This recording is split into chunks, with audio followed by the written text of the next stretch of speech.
साल 2019 में आदित्य और उसके 4 दोस्तों ने ऋषिकेश में कैंपिंग का प्लान बनाया। एक रात जब वे आग के पास हंस खेल रहे थे, अचानक उनके खाने का सामान गायब हो गया। रात को आदित्य ने टेंट के बाहर अजीब आवाजें सुनी और जब उसने बाहर झांका तो एक भयानक कंकाल जैसे जीव को देखा जो धीरे धीरे उनकी ओर बढ़ रहा था।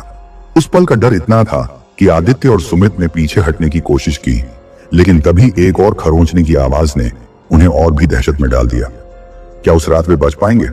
तो दोस्तों, कहानी शुरू करने से पहले मुझे आपसे एक छोटी सी रिक्वेस्ट है कि अगर आप लोग मेरे चैनल पर नए हैं तो मेरे चैनल को सब्सक्राइब करें और मेरी वीडियो को लाइक करें। तो चलिए दोस्तों, बिना समय बर्बाद किए कहानी शुरू करते हैं। साल 2019 की बात है। मैं आदित्य अपने 4 दोस्तों राहुल, करण, नीरज और सुमित के साथ ऋषिकेश घूमने गया था। हमारी प्लानिंग सिर्फ कैंपिंग और ट्रैकिंग की थी, लेकिन नेचर की खूबसूरती के बीच हमें जो मिलने वाला था उसका अंदाजा भी नहीं था। हमने नेरगढ़ वाटरफॉल के पास एक कैंपिंग साइट चुनी, जहां दिन में पर्यटकों की भीड़ रहती थी, लेकिन रात में चारों ओर बस जंगल और अंधेरा फैल जाता था। शाम को हम सब हंसते खेलते आग के पास बैठे थे। नीरज ने एक लोकल दुकानदार से सुनी कहानी सुनाई। वहां के आदिवासी बुजुर्ग कहते थे कि पहाड़ियों में कोई छाया भटकती है, एक ऐसी चीज जो इंसानों की तरह दिखती है लेकिन इंसान नहीं होती। बस बकवास है, राहुल हंसते हुए बोला। हम सब ने भी मजाक में उड़ा दिया। रात बढ़ रही थी और हमें हल्की भूख लगी। हमने बैग टटोला तो चौंक गए। हमारा लगभग सारा खाना गायब था। अरे, कोई जानवर उठा ले गया होगा, सुमित ने कहा। लेकिन जंगल में जानवर आमतौर पर इंसानों के आसपास नहीं आते, करण बोला। शायद कोई और ट्रेकर हमारे सामान पर हाथ साफ कर गया। हमने इसे नजरअंदाज किया और सोने के लिए टेंट में चले गए। रात के करीब 2 बजे मेरी नींद खुली। बाहर से सरसराहट की आवाज आ रही थी। ऐसा लग रहा था जैसे कोई पेड़ों के बीच से धीरे धीरे चल रहा हो। मैं सोचने लगा कि कोई बंदर होगा, लेकिन तभी किसी ने हमारे टेंट को धीरे से खरोंचने की आवाज निकाली। मैंने सुमित को जगाया। भाई सुन, ये क्या है? उसने भी सुना और हल्के डर के साथ फुसफुसाया, शायद हवा होगी, सो जा। तभी एक ठंडी अजीब सी गंध टेंट के अंदर भरने लगी, जैसे कुछ सड़ा हुआ हो। मेरा दिल जोर जोर से धड़कने लगा। मैंने टॉर्च उठाई और धीरे से जिप खोलकर बाहर झांका। जो मैंने देखा उसे शब्दों में बताना मुश्किल है। एक अजीब सा जीव, बहुत दुबला, लगभग कंकाल जैसा, घुटनों के बल झुका हुआ था। उसकी खाल पतली और पीली थी, आंखें गहरे गड्ढों में ढसी हुई और उसकी उंगलियां लंबी और टेढ़ी थी। वह हमारे कैंप के ठीक सामने बैठा था, हल्की हल्की गुर्राहट निकालते हुए। मैंने डर के मारे सांस रोक ली। तभी वो धीमे धीमे मेरी ओर घिसकने लगा। उसकी हड्डियों की चरमराहट साफ सुनाई दे रही थी। मेरे हाथ पैर सुन्न हो गए। अचानक सुमित ने मेरे कंधे पर हाथ रखा और मैं लगभग चिल्ला पड़ा। उसने भी वो भयानक दृश्य देख लिया था। हम दोनों धीरे से पीछे हटे, लेकिन तभी टेंट के दूसरे कोने से एक और खरोंचने की आवाज आई। क्या कोई और था? सुमित के हाथ मेरे कंधे पर जम चुके थे। उसकी पकड़ इतनी मजबूत थी कि मुझे उसकी उंगलियों की ठंडक साफ महसूस हो रही थी।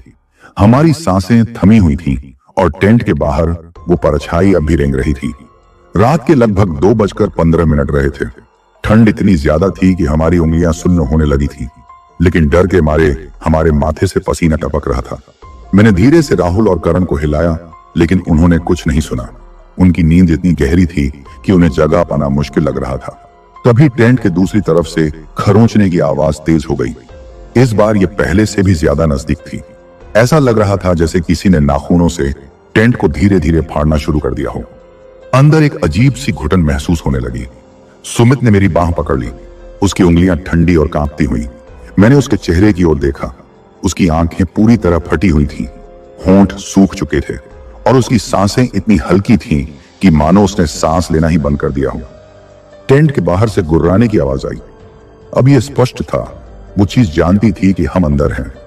मैंने धीरे से टॉर्च उठाई, लेकिन मेरा हाथ इतना कांप रहा था कि उसे सीधा पकड़ पाना मुश्किल हो रहा था। सुमित ने मेरे कान में धीरे से फुसफुसाया, आदित्य, कुछ तो बहुत नजदीक है। ये कोई जानवर नहीं है। टेंट के बाहर कदमों की आहट हुई, हल्की, खींचती हुई। ऐसा लग रहा था जैसे कोई घिसटते हुए चल रहा हो। मैंने अपनी सांस रोक ली। तभी अचानक टेंट की जिप को किसी ने धीरे से नीचे खींचना शुरू किया। दिल की धड़कन इतनी तेज थी कि मुझे अपने कानों में उसकी गूंज साफ सुनाई दे रही थी। टेंट का छोटा सा हिस्सा खुला और मैंने झलक पाई। लंबी उंगलियां, सूखी चमड़ी से लिपटी हड्डियां और वो नाखून। गंदे, फटे हुए और किसी नुकीले पत्थर जैसे। सुमित ने मेरा हाथ कसकर पकड़ लिया। हम दोनों पसीने में भीग चुके थे, लेकिन इतनी ठंड थी कि हमारे हाथ जम चुके थे। हमने सुना कि नीरज हल्के से करवट बदल रहा था, लेकिन उसे इस डरावने माहौल की भनक तक नहीं थी। टेंट का कपड़ा अचानक अंदर की तरफ दबा, जैसे किसी ने उसे छू लिया हो। हमें महसूस हुआ कि वो चीज अब ठीक हमारे सामने थी। उसकी सांसें हमें महसूस हो रही थी, एक भारी, बदबूदार और अजीब सी गंध वाली सांस। मैंने अपने अंदर की हिम्मत जुटाकर धीरे से साइड में रखे बैग को पकड़ा, जिसमें हमारा एक चाकू था। लेकिन जैसे ही मैंने उसे उठाने की कोशिश की, वो चीज टेंट के ऊपर चढ़ गई। उसकी हल्की हल्की गुर्राहट अब एक अजीब से खर्राटे जैसी आवाज में बदल गई थी, जैसे कोई हड्डियों के अंदर से कराह रहा हो। सुमित ने धीरे से कहा, आदित्य, ये हमसे खेलने की कोशिश कर रहा है। तभी अचानक टेंट के बाहर कदमों की आहट और तेज हो गई। ऐसा लग रहा था जैसे अब सिर्फ एक नहीं, बल्कि कई पैर इधर उधर चल रहे हों। कौन था ये? कितने थे? और हम यहां से बचकर निकल भी पाएंगे या नहीं?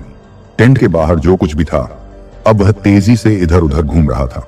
उसके पैरों की घिसटने की आवाज लगातार हमारे चारों ओर गूंज रही थी। घड़ी रात के 2:30 पर थी। ठंड इतनी बढ़ चुकी थी कि सांस छोड़ते ही हल्की सी भाप निकल रही थी, लेकिन हमारी हालत ऐसी थी कि पसीने से कपड़े भीग चुके थे। नीरज अचानक नींद से उठा। उसने चारों ओर देखा और धीरे से पूछा, क्या हुआ? मैंने उसे चुप रहने का इशारा किया, लेकिन तभी टेंट के बाहर से एक अजीब सी फुसफुसाहट सुनाई दी। ये किसी इंसान की आवाज जैसी थी, लेकिन वह भाषा हमें समझ नहीं आ रही थी। ऐसा लग रहा था जैसे कोई बहुत धीमी, टूटी फूटी आवाज में कुछ बड़बड़ा रहा हो। सुमित ने मेरे कान में धीरे से कहा, आदित्य, हमें यहां से निकलना होगा। मैंने सिर हिलाया, लेकिन सवाल था, कैसे? टेंट के बाहर जो कुछ भी था, वह हमारे चारों ओर घूम रहा था। हर कुछ सेकंड में वह कभी टेंट के पीछे, कभी सामने, तो कभी बगल में आ जाता। नीरज ने धीरे से टॉर्च उठाई, लेकिन मैंने तुरंत उसे पकड़ लिया। नहीं, अगर हमने रोशनी जलाई तो वो जान जाएगा कि हम जाग रहे हैं, मैंने धीमे लेकिन सख्त लहजे में कहा। तभी टेंट के बाहर अचानक से पत्तों पर कोई चीज गिरी। ठप! हम सबकी सांसें अटक गईं। राहुल अभी तक सो रहा था, करण भी आंखें बंद किए पड़ा था। शायद वह अब भी समझ नहीं पाया था कि क्या हो रहा है। मैंने धीरे से टेंट की दीवार के पास कान लगाया। बाहर अब भी धीमी धीमी सांसों की आवाज आ रही थी। ऐसा लग रहा था जैसे कोई बहुत करीब से हमें सूंघने की कोशिश कर रहा हो। तभी अचानक टेंट के ऊपर कुछ सरकने की आवाज आई। ऐसा लग रहा था जैसे कोई रेंगता हुआ ऊपर चढ़ रहा हो। नीरज के हाथ से टॉर्च गिर गई और हल्की सी आवाज हुई। सब कुछ अचानक रुक गया। चारों ओर सन्नाटा छा गया। न पेड़ों की सरसराहट, न टेंट के बाहर किसी के चलने की आहट। एकदम शांति। लेकिन यह शांति और भी खतरनाक थी। सुमित ने मेरी बांह पकड़ ली। उसकी पकड़ इतनी मजबूत थी कि मुझे दर्द होने लगा। उसके होंठों से सिर्फ एक शब्द निकला, भाई, ये शांति अच्छी नहीं लग रही। अचानक टेंट के ठीक सामने से एक तेज चीख सुनाई दी। आ! हम सब डर के मारे उछल पड़े। करण भी अब उठ चुका था। राहुल हड़बड़ाते हुए उठते ही घबराकर बोला, क्या हुआ? कौन चिल्लाया? लेकिन हम सबको पता था वह चीख किसी इंसान की नहीं थी।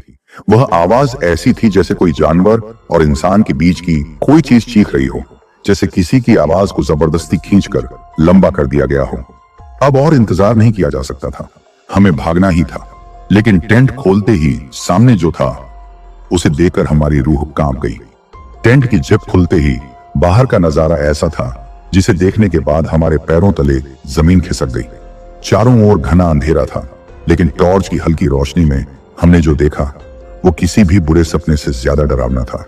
सामने एक लंबा, हड्डियों से भरा जीव खड़ा था। उसकी खाल पीली और सूखी थी, मानो किसी मरे हुए इंसान के शरीर से चमड़ी हटकर सिर्फ हड्डियां बची हों। उसकी आंखें अंदर धंसी हुई थीं, लेकिन वे चमक रही थीं जैसे कोई अंधेरे में जलती हुई आग। राहुल और करण की सांसें अटक गईं। सुमित का हाथ मेरे कंधे पर कस गया। नीरज के होंठ कांप रहे थे। वह कुछ बोलना चाह रहा था, लेकिन आवाज उसके गले में ही अटक गई थी। वो चीज हमारे ठीक सामने खड़ी थी, लेकिन फिर भी हिल नहीं रही थी। एक अजीब सी खामोशी थी जो और भी खतरनाक लग रही थी। ठंडी हवा के झोंके से पेड़ सरसराने लगे, लेकिन उसके अलावा कोई आवाज नहीं थी। हमारे चारों ओर सिर्फ वहीं खड़ा था, हिलता भी नहीं, सांस भी नहीं लेता। तभी कट, उसकी गर्दन अचानक से एक तरफ झुक गई, जैसे उसकी हड्डियां खुद ही टूट रही हों। उसका मुंह खुला, लेकिन कोई आवाज नहीं निकली।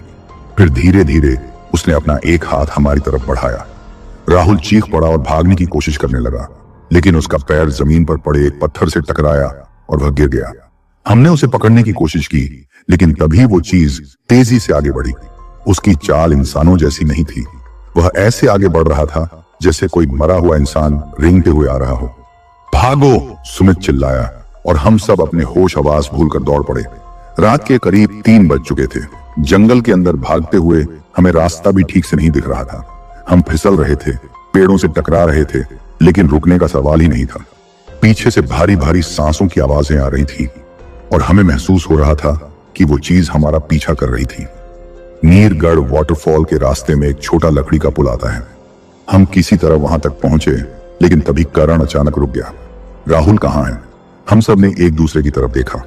राहुल हमारे साथ नहीं था। उसकी चीखें अभी जंगल में गूंज रही थी। वह कहीं पीछे छूट गया था।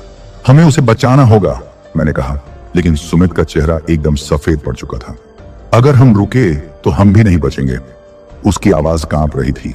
तभी जंगल के अंदर से एक धीमी हंसी सुनाई दी। शाबाश दा, कोई हंस रहा था, लेकिन वह राहुल की आवाज नहीं थी। वो हंसी ठंडी थी, डरावनी थी, जैसे किसी ने जबरदस्ती इंसानी आवाज की नकल करने की कोशिश की हो। राहुल की चीखें अब बंद हो चुकी थी, लेकिन जंगल में उसकी जगह अब बस वही अजीब सी हंसी गूंज रही थी। हमने एक दूसरे की ओर देखा। नीरज की आंखें डर से चौड़ी हो चुकी थीं, करण के होंठ सूख गए थे और सुमित के चेहरे पर ऐसा डर था जो मैंने पहले कभी नहीं देखा था। रात के 3 बज चुके थे। आसमान में बादल थे, चांद की रोशनी भी नहीं थी। ठंड इतनी बढ़ गई थी कि हमारी उंगलियां जम रही थी, लेकिन पसीने से हमारे कपड़े चिपक चुके थे। पूरा जंगल काले साए जैसा लग रहा था और उसके बीच कहीं राहुल था, या शायद अब नहीं था। हमें उसे ढूंढना होगा, मैंने कहा, लेकिन मेरी खुद की आवाज भी कांप रही थी। आदित्य, सोच समझ कर बोल, सुमित फुसफुसाया।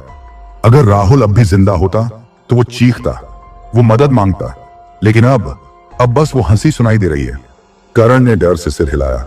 वो हंसी, वो राहुल की आवाज नहीं थी, कुछ और था, कुछ बहुत बुरा। तभी पेड़ों के बीच से सरसराने की आवाज आई। हम सबका ध्यान उधर गया।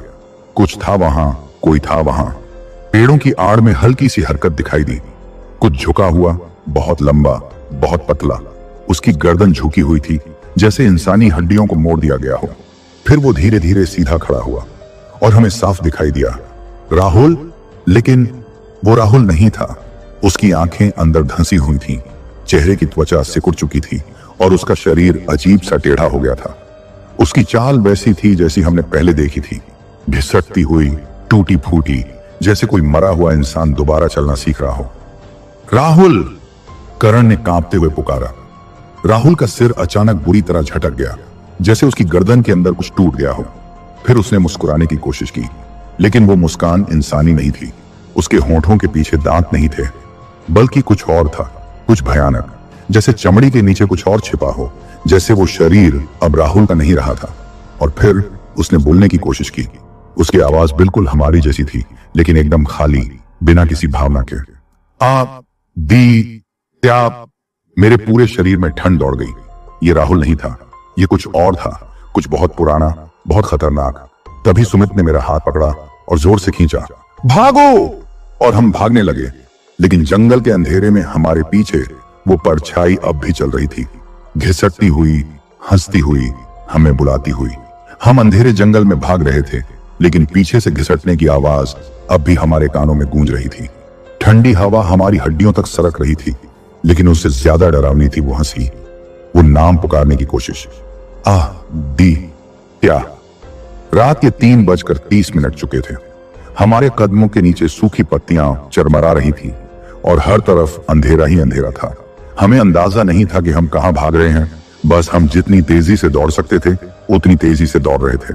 सुमित आगे था, उसके पीछे मैं और नीरज और करण सबसे पीछे। राहुल अब हमारे साथ नहीं था, लेकिन वो चीज, वो कुछ अब भी हमारे पीछे था। तभी अचानक करण के कदम लड़खड़ा गए और वह जमीन पर गिर पड़ा। उठो जल्दी, सुमित चिल्लाया, लेकिन तभी हम सबने वो सुना, करण के ठीक पीछे सूखे पत्तों पर भारी कदमों की आहट। हम पलटे और टॉर्च की हल्की रोशनी में हमने उसे देखा। राहुल, या जो कुछ भी अब उसकी जगह था, उसकी चाल टूटे हुए इंसान जैसी थी। उसकी गर्दन अभी टेढ़ी थी और उसकी आंखों के अंदर कुछ ऐसा था जो इंसानों में नहीं होता। कुछ भूखा, कुछ बहुत पुराना, कुछ बहुत ही गलत। करण हिलने की कोशिश कर रहा था, लेकिन जैसे ही उसने अपनी हथेली जमीन से उठाई, कटक, एक अजीब आवाज आई। वह दर्द से चीखा। उसका हाथ एक पुराने जानवर की हड्डी पर पड़ा था जो शायद सालों से वहां पड़ी थी। लेकिन यह कोई आम हड्डी नहीं थी। वह इतनी बड़ी थी कि किसी इंसान की टांग जितनी लंबी थी। हमारे दिमाग ने इसे समझने में ज्यादा वक्त नहीं लगाया। यह जगह सही नहीं है, नीरज बुदबुदाया। उसकी आवाज कांप रही थी। यहां पहले भी कुछ हुआ है, लेकिन अब सोचने का वक्त नहीं था। करण अभी भी जमीन पर पड़ा था और राहुल या जो भी अब उसकी खाल में था वो और करीब आ रहा था।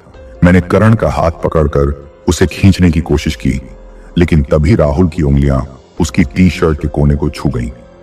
करण ने जो चीख मारी वो आज भी मेरे कानों में गूंजती है। उसकी आंखें चौड़ी हो गईं, उसकी पूरी बॉडी झटके खाने लगी। करण! सुमित चिल्लाया और पूरी ताकत से उसे खींचा, लेकिन करण अब कुछ और ही बनता जा रहा था। हमने देखा उसकी त्वचा पर छोटे छोटे काले निशान उभर रहे थे, जैसे अंदर से कुछ रेंग रहा हो। उसकी आंखों में अब डर की जगह कुछ और था, कुछ ठंडा, कुछ भूखा। हमने उसे छोड़ा और पूरी ताकत से दौड़ पड़े। रात के 3:45 हो चुके थे। हम अब भी जंगल के बीचों बीच थे। रास्ता कोई नहीं था और पीछे अब 2 परछाइयां हमारा पीछा कर रही थी। हमारी सांसें तेज चल रही थी, पैरों में जैसे जान ही नहीं बची थी, लेकिन हम रुके बिना दौड़ रहे थे। अब हम 3 थे, मैं, सुमित और नीरज। करण पीछे रह चुका था और राहुल, वो अब रहा ही नहीं था। रात के 3 बज चुके थे। जंगल और भी घना होता जा रहा था। घुप अंधेरा था, बस हमारे टॉर्च की हल्की सी रोशनी और हमारे तेज कदमों की आवाज ही हमारे साथ थी। लेकिन पीछे वहां अब 2 परछाइयां थीं, घिसटती हुई, टूटी फूटी चाल में हमारे पीछे भागती हुई। नीरज, जल्दी, तेज भागो, सुमित ने हांफते हुए कहा। लेकिन नीरज का चेहरा सफेद पड़ चुका था। उसकी आंखें झुकी हुई थीं, जैसे उसके अंदर अब और ताकत ही नहीं बची थी। तभी धप, नीरज गिर पड़ा। हम दोनों तुरंत रुके। नीरज! मैंने उसे हिलाने की कोशिश की, लेकिन वो कांप रहा था। उसकी हथेलियां जमीन पर टिकी थीं और जब मैंने टॉर्च से देखा तो मेरे शरीर में ठंड दौड़ गई। जमीन पर खून था। नीरज, तू ठीक है? सुमित ने उसे उठाने की कोशिश की, लेकिन तभी नीरज ने धीरे से सिर उठाया और उसकी आंखें बदल चुकी थीं। उनमें अब कुछ इंसानी नहीं बचा था। उसकी सांसें तेज हो गईं, उसके होठों पर अजीब सी दरारें पड़ गईं, जैसे कोई सूखी हुई चमड़ी फट रही हो। उसने धीरे धीरे अपना मुंह खोला, लेकिन वहां दांत नहीं थे, बस काले गड्ढे, और उनके अंदर कुछ हिलता हुआ, कुछ जो इंसानी नहीं था। क्या? वही आवाज, वही भयानक आवाज। सुमित झटके से पीछे हटा। नहीं नीरज, तू नहीं। लेकिन नीरज अब इंसान नहीं था। उसका शरीर झटके खाने लगा। उसकी उंगलियां लंबी हो रही थीं और उसकी हड्डियां ऐसे मुड़ रही थीं जैसे अंदर से कोई उसे तोड़कर कुछ नया बना रहा हो। भागो! मैंने सुमित को खींचा और हम दोनों पूरी ताकत से भागने लगे। अब जंगल के पीछे 3 परछाइयां हमें दौड़कर पकड़ने की कोशिश कर रही थीं। रात के 4 बज चुके थे। अब हमारे पास ज्यादा समय नहीं था। हम भाग रहे थे, लेकिन हमारे कदम अब भारी होने लगे थे। घबराहट के मारे हमारा दिमाग सुन्न पड़ चुका था। सुमित मेरे ठीक बगल में दौड़ रहा था। उसकी सांसें तेज थीं, लेकिन वो भी जानता था अगर रुके तो खत्म। रात के 4:05 चुके थे। हमारे पीछे 3 परछाइयां थीं, जो कभी हमारे दोस्त थे, अब वो कुछ और बन चुके थे। उनकी चाल टूटे फूटे इंसानों जैसी थी, लेकिन उनमें एक अजीब सी भूखमरी झलक रही थी, जैसे उन्हें हमें ही निगल जाना था। आगे एक नीचे जाता रास्ता देखा, जो शायद नेरगढ़ वाटरफॉल की तरफ जाता था। हमने बिना कुछ सोचे उधर दौड़ लगा दी। ठंडी हवा के झोंके हमारी हड्डियों तक चुभ रहे थे, लेकिन डर इतना ज्यादा था कि वो ठंड भी अब महसूस नहीं हो रही थी। सुमित, हमें बचना होगा, मैं हांफते हुए बोला, लेकिन सुमित कुछ नहीं बोला। वो बस आगे भाग रहा था, जैसे कुछ सोच ही नहीं पा रहा हो। अचानक हम दोनों फिसल गए। नीचे जमीन गीली थी, शायद झरने की वजह से। हम घास और कीचड़ पर लुढ़कते हुए नीचे गिरने लगे। चारों ओर बस अंधेरा था और हमारे दिमाग में एक ही ख्याल था, अब क्या होगा। हम कुछ सेकंड तक लुढ़कते रहे, फिर जाकर एक बड़े पत्थर से टकरा कर रुके। दर्द से पूरा शरीर सुन्न हो गया, लेकिन हम अब भी जिंदा थे। लेकिन पीछे से आवाजें आनी बंद हो गई थी। सन्नाटा। हमने धीरे से सिर उठाया। टॉर्च अब भी जल रही थी, लेकिन धुंधली हो गई थी। सामने गहरी झाड़ियों का अंधेरा था, पीछे घने पेड़ और कहीं भी कोई परछाई नहीं थी। क्या क्या वो चले गए? सुमित ने कांपते हुए पूछा। मैंने कोई जवाब नहीं दिया। कुछ सही नहीं लग रहा था। इतनी आसानी से वो नहीं जा सकते थे। तभी हवा में कुछ सरसराया। हम दोनों ने एक साथ ऊपर देखा और जो हमने देखा हमारे दिलों को जकड़ लेने के लिए काफी था। वो ऊपर पेड़ों पर थे, तीनों।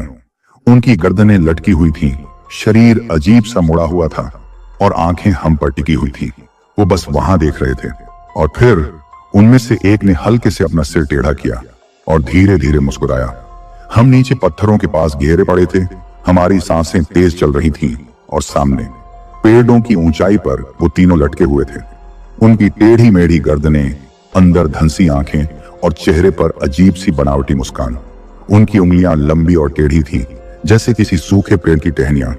हमारी टॉर्च की हल्की सी रोशनी में उनकी चमड़ी पीली दिख रही थी, पतली और सूखी हुई, मानो किसी ने उनकी पूरी ताकत सोख ली हो। लेकिन सबसे डरावनी चीज थी उनकी आंखें। वो हमें देख रहे थे। सुमित, मैंने धीरे से कहा, लेकिन मेरी आवाज कांप रही थी। ये इंसान नहीं है। सुमित की आंखें चौड़ी हो चुकी थी, उसका चेहरा सफेद हो गया था, जैसे उसमें खून ही नहीं बचा। हम क्या करें आदित्य? ये भाग क्यों लगड़े? ये बस देख क्यों रहे हैं? हम दोनों एक दूसरे की तरफ देखने लगे और तभी खर्रार, उनके गले से एक अजीब सी खरखराती आवाज निकली, जैसे कोई सूखी हड्डियों को रगड़ रहा हो। फिर उन्होंने हिलना शुरू किया, लेकिन वो इंसानों की तरह नहीं हिले। उनके शरीर टूटे हुए लकड़ी के टुकड़ों की तरह ऐंठ रहे थे, उंगलियां खींच रही थीं और उनकी गर्दनें ऐसे हिल रही थीं जैसे अंदर की हड्डियां पूरी तरह घिस चुकी हों। और फिर उनमें से एक कूद गया। भागो! हमने कुछ भी सोचे बिना दौड़ लगा दी। 4:20 सुबह जंगल अब और भी घना हो चुका था। हर ओर बस पेड़, अंधेरा और ठंडी हवा थी। हमारे कदमों की आहट के अलावा कुछ भी सुनाई नहीं दे रहा था, लेकिन हम जानते थे वो हमारे पीछे थे। सुमित मुझसे आगे था। सीधा भागो, नीचे नदी का रास्ता होगा, उसने चिल्लाया। मेरी टॉर्च अब कमजोर हो रही थी, लेकिन अभी भी थोड़ा थोड़ा रास्ता दिख रहा था। मैं आगे बढ़ ही रहा था कि तभी पीछे से सरसराने की आवाज आई। मैंने मुड़कर देखा और मेरी पूरी बॉडी सुन्न पड़ गई। राहुल ठीक मेरे पीछे था, लेकिन वो अब इंसान नहीं था। उसका चेहरा लंबा हो गया था, त्वचा सिकुड़ चुकी थी, उसकी आंखों की जगह अब सिर्फ काले गड्ढे थे। उसकी उंगलियां जमीन तक लटक रही थी और जब उसने मुंह खोला तो वहां इंसानी दांत नहीं थे, बल्कि अंदर से कुछ हिलता हुआ दिख रहा था। आह दी क्या, उसकी आवाज अंदर तक हिला देने वाली थी, जैसे कई सारे टूटे हुए गले एक साथ बोल रहे हों।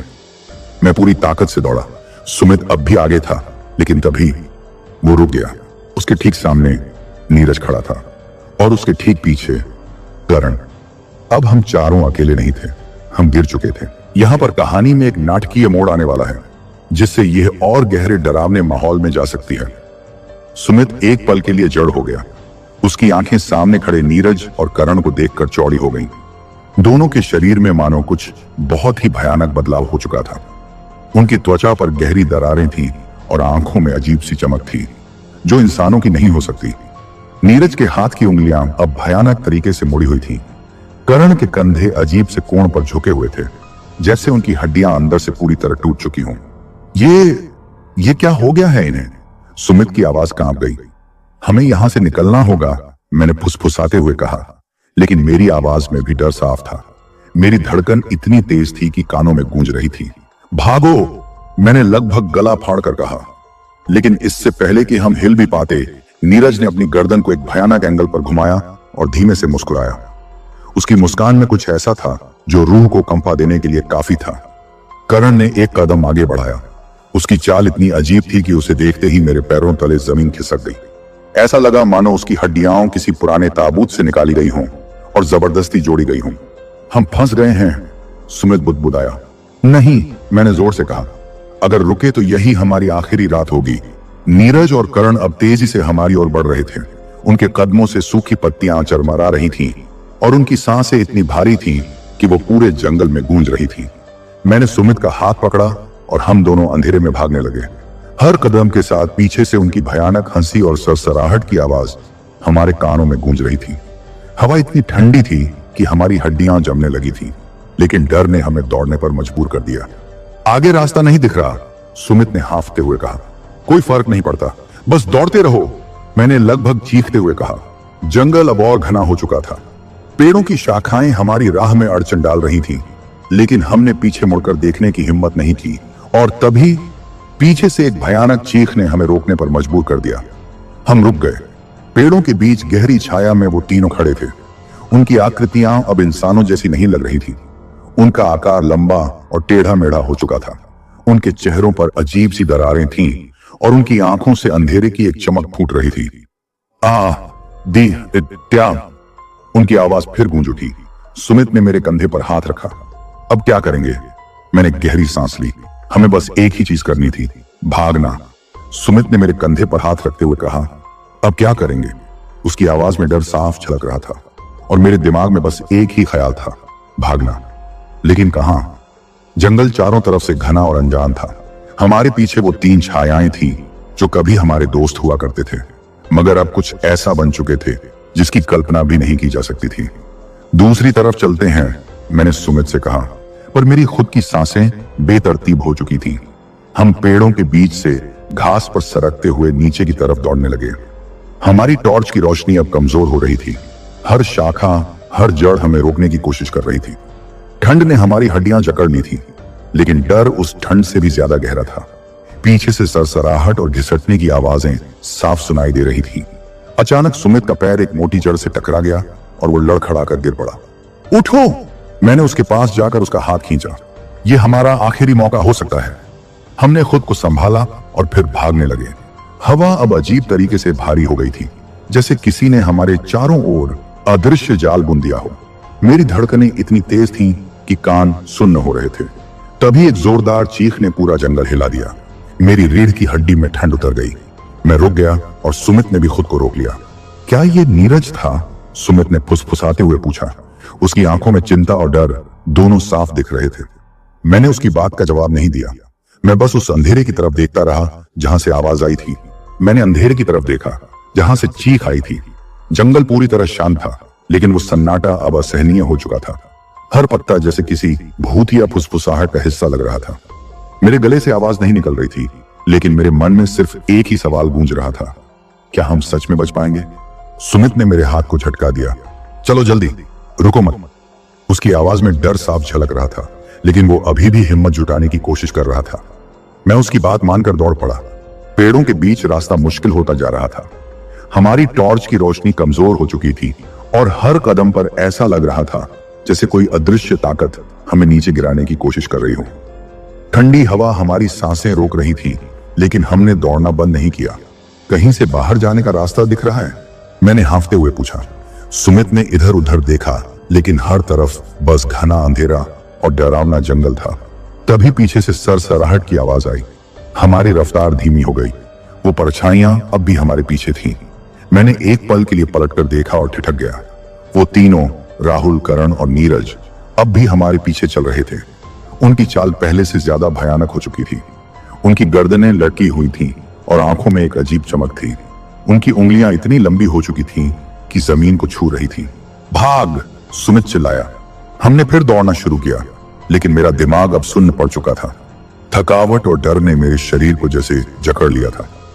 अचानक हमारे सामने एक ढलान आ गई। नीचे झाड़ियों और पत्थरों का गहरा रास्ता था।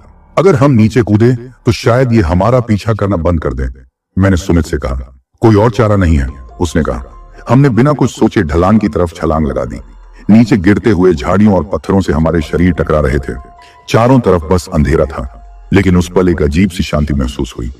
पीछे से आने वाली वो भयानक आवाजें अचानक बंद हो गई थीं। जब हम नीचे जाकर रुके तो सन्नाटा छा गया। हमारे शरीर दर्द से कराह रहे थे, लेकिन हम जिंदा थे।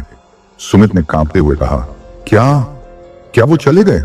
मैंने गहरी सांस ली। शायद, लेकिन हमें अभी भी आगे जाना होगा। जंगल की ठंडी हवा अब भी हमारी हड्डियों को चीर रही थी, लेकिन उस डरावने अंधकार से थोड़ा दूर आने का एहसास हमें हिम्मत दे रहा था। हम दोनों नीचे पत्थरों के पास हांफते हुए गिरे पड़े थे। चारों तरफ सन्नाटा छाया हुआ था। शायद वो छायाएं पीछे छूट गई थीं, शायद नहीं, लेकिन एक बात तो तय थी, ये रात हमेशा हमारी यादों में रहने वाली थी। अगर आपको ये कहानी पसंद आई और आप जानना चाहते हैं कि आगे क्या हुआ, तो प्लीज मेरे चैनल को सब्सक्राइब करें। अगली बार मैं आपको इसी से जुड़ा एक और रोमांचक और डरावना किस्सा सुनाने वाला हूं। बेल आइकन भी दबा दें ताकि कोई अपडेट मिस न हो।